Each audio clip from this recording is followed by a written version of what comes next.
Hello সৌরজগতের বন্ধুরা, মহাকাশে কৃত্রিম নক্ষত্র স্থাপন করতে যাচ্ছে নাসা। মার্কিন মহাকাশ গবেষণা সংস্থা নাসা পৃথিবীর কক্ষপথে একটি কৃত্রিম নক্ষত্র স্থাপন করবে বলে জানিয়েছে। গবেষণার প্রয়োজনে এ সিদ্ধান্ত নিয়েছে নাসা। 2029 সালে এ নক্ষত্র মহাকাশে পাঠানোর পরিকল্পনা করা হয়েছে।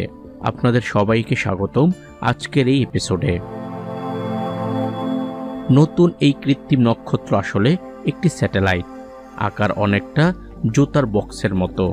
এটি থাকবে পৃথিবীর কক্ষপথে, ঘুরবেও প্রায় পৃথিবীর সমান গতিতে। ফলে আকাশে এই নক্ষত্র বা স্যাটেলাইটকে মনে হবে স্থির, কিন্তু তাই বলে পৃথিবী থেকে একে খালি চোখে দেখা যাবে না। কারণ মানুষ খালি চোখে যতটা দেখতে পাবে, এই নক্ষত্র হবে তার চেয়ে 100 ভাগ অস্পষ্ট। অবশ্য টেলিস্কোপে চোখ রেখে এর দেখা মিলবে। এই মিশনের নাম দেওয়া হয়েছে ল্যান্ডোল্ট নাসা স্পেস মিশন। এই মিশনের নামকরণ করা হয়েছে মার্কিন জ্যোতির্বিদ আর্লো উডেল ল্যান্ডোল্টের নামে। এই জ্যোতির্বিদ নক্ষত্রের উজ্জ্বলতা নিয়ে বিস্তৃত একটি ক্যাটালগ তৈরির সহায়তা করেছিলেন। এই মিশনের উদ্দেশ্যও সেটাই, রাতের আকাশে নক্ষত্রের উজ্জ্বলতা পরিমাপ করা। সেজন্য এই মিশনের নাম রাখা হয়েছে ওই বিজ্ঞানীর নামে। স্যাটেলাইটটি উৎক্ষেপণের পর পৃথিবী থেকে 35,785 কিলোমিটার উপরে জিওসিনক্রোনাস কক্ষপথে অবস্থান করবে। সেখানে পৌঁছানোর পর স্যাটেলাইটে থাকা 8টি লেজার লাইট জ্বলে উঠবে। নক্ষত্র যেভাবে জ্বলে ঠিক একইভাবে এই কৃত্রিম নক্ষত্রের আলো দেখা যাবে।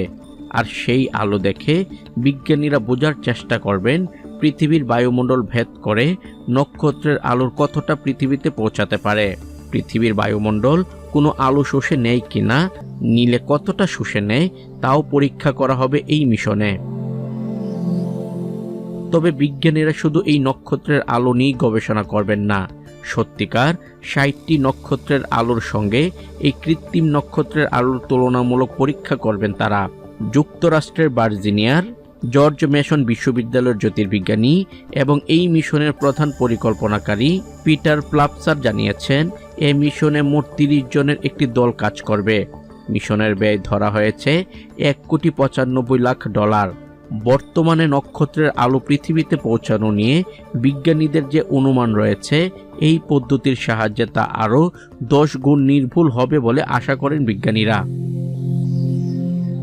কৃত্রিম এ নক্ষত্রের উপর দৃষ্টি রাখবে পৃথিবীতে থাকা সেরা 4টি টেলিস্কোপ।